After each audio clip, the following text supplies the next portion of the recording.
आज की क्लास में हम साइबर सिक्योरिटी पर बात करेंगे क्योंकि पिछले कुछ समय से जिस तरीके से इंडियन कंपनीज पर साइबर थ्रेट्स और साइबर अटैक्स के इंसिडेंट हो रहे हैं उसको देखते हुए आईटी मिनिस्ट्री ने कुछ स्टेप्स लिए हैं और इसी की वजह से आज की क्लास का हमारा ये टॉपिक लिया गया है। इन न्यूज़ प्रोग्राम में आपका स्वागत है। मैं हूँ आतिफा काजी। चलिए अब अपनी पहले खबर देख लेते हैं।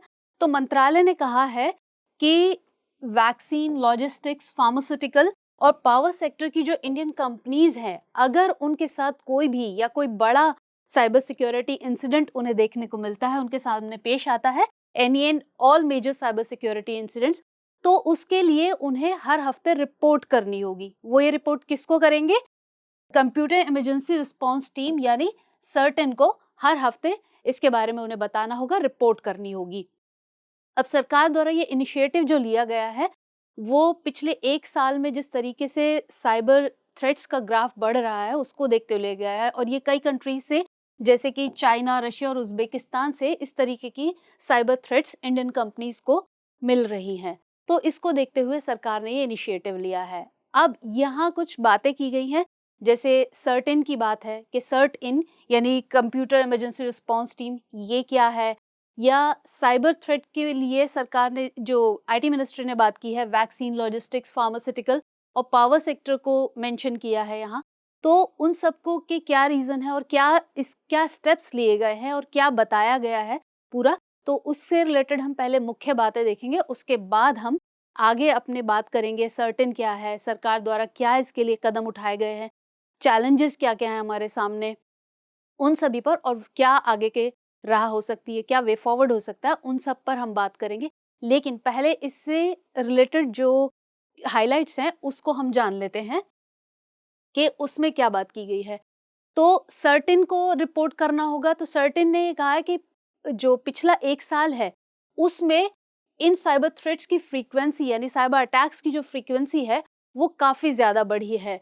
और अगर देखें पिछले 4-5 महीनों की बात करें, खास तौर से अक्टूबर-नवंबर में जब डॉक्टर रेड्डीज लेबोरेटरीज और ल्यूपिन लिमिटेड पर साइबर अटैक हुआ था, उसके बाद से ये साइबर सिक्योरिटी के जो मामला है उसको लेकर कंपनीज के साथ और साइबर सर्टेन ने कुछ मीटिंग्स की, जिससे कि इस तरीके के जो गैप्स हैं उनका पता लगाकर उनको असिस्ट किया जा सके, इन कंपनीज को उनके डिफेंस के लिए, ताकि इन साइबर थ्रेट से किस तरीके से निपटा जाए।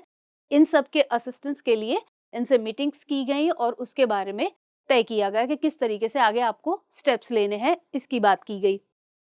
अगर बात करें हम साइबर थ्रेट की, तो रॉयटर्स की एक रिपोर्ट की बात करें तो उसमें बताया गया था कि गोल्डमैन सैक्स की एक साइबर इंटेलिजेंस कंपनी है, साइफर्मा, उसने कहा था कि इंडिया की भारत बायोटेक कंपनी और सीरम इंस्टीट्यूट ऑफ इंडिया जो कि कोविशील्ड और कोवैक्सीन बना रहे हैं, उनकी आईटी इंफ्रास्ट्रक्चर और सप्लाई चेन सॉफ्टवेयर में चाइना का एक हैकर ग्रुप है स्टोन पांडा के नाम से, उसने इन कंपनीज के आईटी इंफ्रास्ट्रक्चर और सप्लाई चेन सॉफ्टवेयर में कुछ लूप होल्स, कुछ गैप्स आइडेंटिफाई किए थे। यानी कि इतनी बड़ी कंपनीज के भी जो आईटी इंफ्रास्ट्रक्चर है उसमें कुछ गैप्स रहे, उनको एक हैक यानी कि जो हैकर्स हैं उनके टारगेटेड कंपनीज हैं इस तरीके की। तो इसीलिए बात की गई है कि जो वैक्सीन कंपनीज हैं, फार्मास्यूटिकल्स कंपनी है जैसे डॉक्टर रेड्डीज की, ल्यूपिन लिमिटेड की हमने बात की, इन पर भी इस तरीके के हमले देखने को मिले। तो उसको लेकर अब जो मंत्रालय है उसने ये उसी की वजह से स्टेप्स लिए गए हैं। इसके अलावा बात करें तो वैक्सीन और फार्मास्यूटिकल कंपनी के अलावा भी एक और सेक्टर है, यानी पावर डिस्ट्रीब्यूशन सेक्टर को भी इस तरीके की थ्रेट्स का खतरा है बहुत ज़्यादा, या जो साइबर क्रिमिनल्स हैं उनके रडार पर हैं इस तरीके की। क्योंकि ये बात कही जा सकती है, जो रिकॉर्डेड फ्यूचर है उसने एक रिपोर्ट पब्लिश की थी अभी फरवरी में। रिकॉर्डेड फ्यूचर अमेरिका की एक प्राइवेट साइबर सिक्योरिटी कंपनी है, इसने एक रिपोर्ट पेश की थी और उसमें कहा था कि चाइना का एक ग्रुप है रेड इको के नाम से, और इन्होंने अपनी रिपोर्ट में बताया कि चाइना का जो ये रेड इको के नाम से ग्रुप है, इसके टारगेट प्रति ये एक बड़े स्तर पर पावर सेक्टर कंपनीज को टारगेट करना चाहता था। इसके अलावा इसमें बताया गया कि जो 10 instinct Indian power sector organisations हैं उनको भी टारगेट किया गया था। तो इससे पता लगता है कि भारत में किस तरीके से जो साइबर थ्रेट्स हैं उसका ग्राफ बढ़ रहा है तेजी से पिछले कुछ सालों में, पिछले कुछ वक्त में, कुछ महीनों के अंदर, पिछले 1 साल के अंदर अगर देखें, जैसे अक्टूबर नवंबर की हमने बात की डॉक्टर रेड्डीज वाली, तो उस समय से लेके अब तक इसका ग्राफ बढ़ता जा रहा है।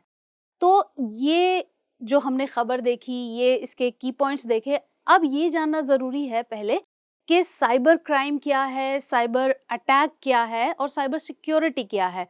तो उसकी बात करें तो जिस तरीके से दुनिया डिजिटलाइज हो रही है, तो जाहिर बात है क्राइम भी डिजिटलाइज हो रहे हैं। यानी कि अगर इसको सीधे लफ्ज़ों में, बहुत आम से लफ्ज़ों में समझा जाए, तो डिजिटल डिवाइसेस के ज़रिए आमतौर पर किए जाने वाले जो क्राइम्स हैं, उनको हम इस क्षेत्र में, इस स्तर पर रख सकते हैं कि जिसे हम साइबर क्राइम कहते हैं।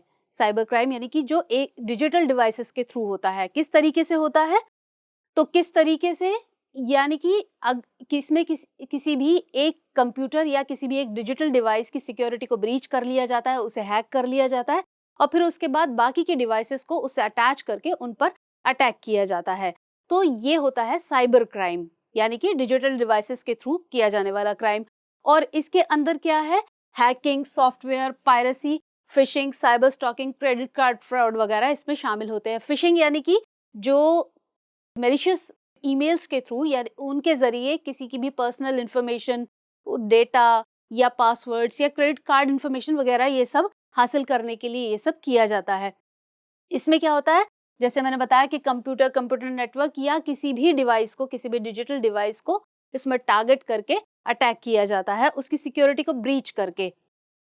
लेकिन साइबर सुरक्षा क्या होती है? तो साइबर सुरक्षा भी इसी से जुड़ी हुई, यानी कि इन्हीं तरह की जो डिवाइसेस हैं, उनके जो उसमें आपका डेटा है, पर्सनल इन्फॉर्मेशन है या बाकी सब चीज़ें, आपकी जो भी इन्फॉर्मेशन है, उसको सेव करना, वो साइबर सुरक्षा होता है। तो ये साइबर अटैक को जाना कि साइबर अटैक क्या है, और इस तरीके के जो क्राइम्स करते हैं, जो हैकर्स जो क्राइम करते हैं, उनको हम साइबर क्रिमिनल्स बोलते हैं, क्योंकि ये साइबर क्राइम है, उसको करने वाले साइबर क्रिमिनल्स कहलाते हैं। अब हमने वहाँ शुरू में देखा था सर्टेन की बात हो रही थी, तो सर्टेन क्या है उसकी बात करते हैं। तो ये एक नेशनल नोडल एजेंसी है, इसे 2004 में बनाया गया था। इसका मकसद क्या है कि देश का जो संचार और सूचना बुनियादी ढांचा है, उसकी सुरक्षा को बढ़ाने के लिए ये बनाया गया था। उसके लिए, ताकि प्रभावी कार्रवाई कर सके, सक्रिय रूप से कार्रवाई कर सके, उसके इस सुरक्षा को बनाए रखने के लिए।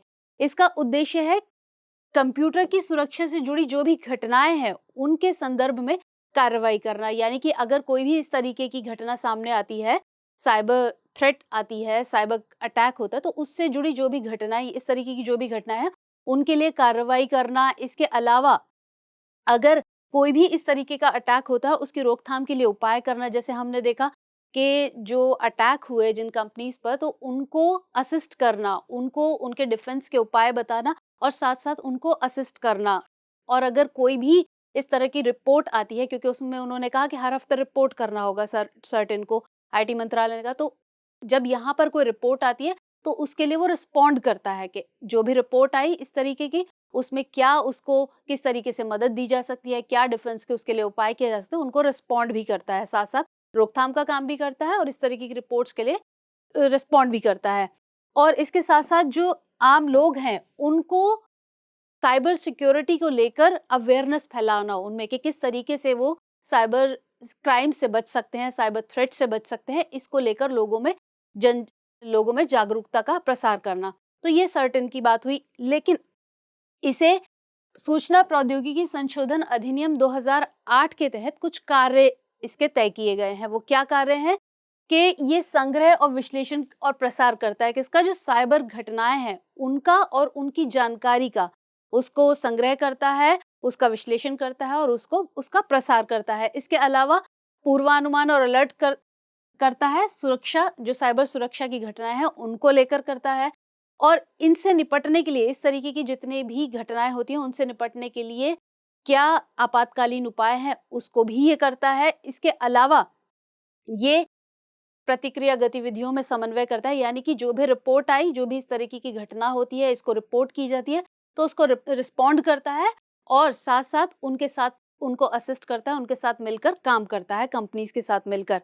इसके अलावा साइबर सुरक्षा से संबंधित जो भी उपाय है और उनकी जो भी घटना होती है उसकी रोकथाम के लिए ये गाइडलाइंस बनाता है, और इसके अलावा इस तरह के उनको परामर्श वगैरह सब ये देता है, सर्टेन ये काम करता है। और इसके अलावा इनसे संबंधित और भी जो कोई निर्धारित कार्य हैं साइबर सुरक्षा से संबंधित, उन सब को भी ये अंजाम देता है। तो ये सर्टेन की बात हुई।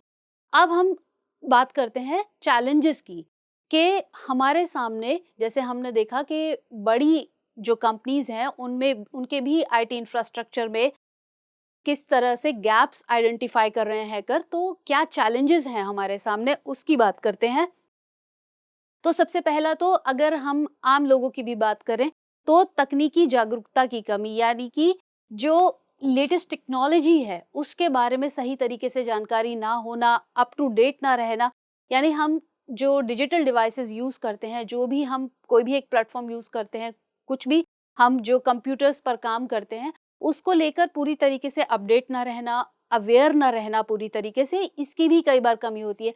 जैसे फिशिंग की बात कर रहे थे, तो अगर कोई मैलिशियस मेल आती है, अगर हमें पूरी जानकारी नहीं है कि ये इस तरीके की मैलिशियस मेल हो सकती है, हम उसको खोलते हैं तो उसके ज़रिए जो हैकर्स हैं वो हमारी पर्सनल इन्फॉर्मेशंस को हैक कर सकते हैं। तो हम क्या कहते हैं, जो मैलिशियस डाउनलोड्स हैं उनको, जो मैलिशियस अटैचमेंट्स हैं उनको भी डाउनलोड कर लेते हैं। पता नहीं होता कि कौन सा अटैचमेंट डाउनलोड करना है, नहीं करना। तो अवेयरनेस की कमी, लेटेस्ट टेक्नोलॉजी की जागरूकता की कमी उसको लेकर, तो ये सब भी एक चुनौती है। पर्याप्त प्रशिक्षण के अभाव की बात करें तो जो बड़ी-बड़ी कंपनीज़ हैं या छोटी कंपनीज़ है, किसी भी कंपनी में जो आईटी इंफ्रास्ट्रक्चर है उनका, वहाँ पर जो स्टाफ है उसको सही तरीके से प्रशिक्षित किया जाए कि इस तरीके के अगर थ्रेट्स या अटैक्स आते हैं तो उनसे किस तरीके से निपटा जाए। तो यानी कुल मिलाकर जो लोग हैं उनको सही तरीके से प्रशिक्षण देने की ज़रूरत है, कर्मचारी हैं उनमें सही तरीके से नॉलेज जाएगी, सही तरीके से उनको प्रशिक्षित किया जाएगा कि किस तरीके से इस तरह के अटैक से निपटे, या उनके लिए क्या उपाय किए जा सकते हैं, किस तरीके से ऐसे थ्रेट्स को पहचानें, कैसे मैलिशियस सॉफ्टवेयर को पहचानें। तो इन सब के प्रशिक्षण की कमी की वजह से भी इस तरीके के इंसिडेंट्स सामने आते हैं। सुभेद्य आईटी इंफ्रास्ट्रक्चर सिस्टम, यानी कि जो आईटी इंफ्रास्ट्रक्चर या आईटी सिस्टम है वो वल्नरेबल है, यानी कहीं ना कहीं वो कमज़ोर है, उसमें कुछ गैप्स हैं, कुछ लूपहोल्स हैं जिन्हें हैकर्स बहुत आसानी से आइडेंटिफाई कर लेते हैं, या जो हैकर्स हैं, साइबर क्रिमिनल्स हैं, वो इसी तरह के जो गैप्स होते हैं उनका फ़ायदा उठाकर इस तरीके के इंसिडेंट्स को अंजाम देते हैं। तो ये कुछ ऐसे चैलेंजेस हैं जिनकी वजह से जो ये साइबर क्राइम का ग्राफ है वो तेज़ी के साथ बढ़ता जा रहा है। लेकिन ये चैलेंजेस की बात हुई, अब हम बात करें कि क्या सरकार ने इन सबसे निपटने के लिए भी कुछ कदम उठाए हैं। जो इस तरह के इंसिडेंट्स सामने आ रहे हैं उनसे निपटने की बात करें तो सरकार की बात करते हैं, तो सबसे पहले हम बात करते हैं I4C की, यानी भारतीय साइबर अपराध समन्वय केंद्र, Indian cyber crime coordination centre. ये सभी देश में व्यापक और समन्वित तरीके से सभी प्रकार के जो जितने भी तरह के साइबर क्राइम हैं उनसे निपटने का काम करता है I4C। इसके अलावा एक है national cyber crime reporting portal. ये सिटीजन सेंट्रिक पोर्टल है, यानी कि अगर किसी भी व्यक्ति को, किसी भी नागरिक को इस तरह की घटना से, यानी साइबर क्राइम की किसी भी घटना से वो पीड़ित होता है तो इस पोर्टल पर जाकर वो ऑनलाइन शिकायत दर्ज करा सकता है। इस तरीके की ये फैसिलिटी अवेलेबल है इस पोर्टल के जरिए। इसके अलावा एक और है NCIIPC, national critical information infrastructure protection centre. इसकी बात करें तो ये इंफॉर्मेशन टेक्नोलॉजी एक्ट 2000, यानी जो 2008 में संशोधित हुआ था, उसके तहत ये गठित किया गया था, और ये देश में जितना भी महत्वपूर्ण सूचना अवसंरचना है उसकी सुरक्षा का काम करता है। जितने भी बड़े स्तर पर जो महत्वपूर्ण सूचना अवसंरचना है उसकी सुरक्षा के लिए ये बनाया गया है। तो ये बात हुई सरकार के उपाय की। अब हम बात करते हैं कि जो ओवरऑल हमने अपने चैलेंजेस देखे उनसे निपटने के लिए क्या कदम उठाए जा सकते हैं, क्या वे फॉरवर्ड हो सकता है। तो सबसे पहला हम जो तकनीकी जागरूकता की कमी की बात कर रहे थे, अप टू डेट न रहने की बात कर रहे थे, तो वही है कि तकनीकी जागरूकता बढ़ाई जाए, इस तरीके के कदम उठाए जाए, इनिशिएटिव्स लिए जाएं कि लोगों को ज़्यादा से ज़्यादा अवेयर किया जा सके कि जो लोग जो भी सिस्टम या जो भी कंप्यूटर, जो भी डिवाइस यूज़ कर रहे हैं, जो भी सॉफ्टवेयर यूज़ कर रहे हैं, उनको इसके बारे में जानकारी रहे कि किस तरीके की जो, जैसे हमने प्रशिक्षण की बात की थी, तो इस तरीके का प्रशिक्षण दिया जाए कर्मियों, न सिर्फ कर्मियों को बल्कि लोगों को भी इससे अवेयर किया जाए कि किस तरीके से आप साइबर थ्रेट्स अगर आती हैं, पहले तो उनको पहचानने का, उनको सही तरीके से समझने का, किस तरीके की मैलिशियस अटैचमेंट्स हो सकती हैं या फिशिंग या मैलिशियस ईमेल्स हो सकती हैं, उन सब के बारे में जानकारी। और फिर अगर इस तरीके की थ्रेट्स या साइबर अटैक का सामना करना पड़ता है, तो उनसे निपटने के लिए किस तरीके से क्या-क्या कदम उठाए जा सकते हैं, उसके बारे में अवेयरनेस दी जा सकती है, उसके बारे में बताया जा सकता है।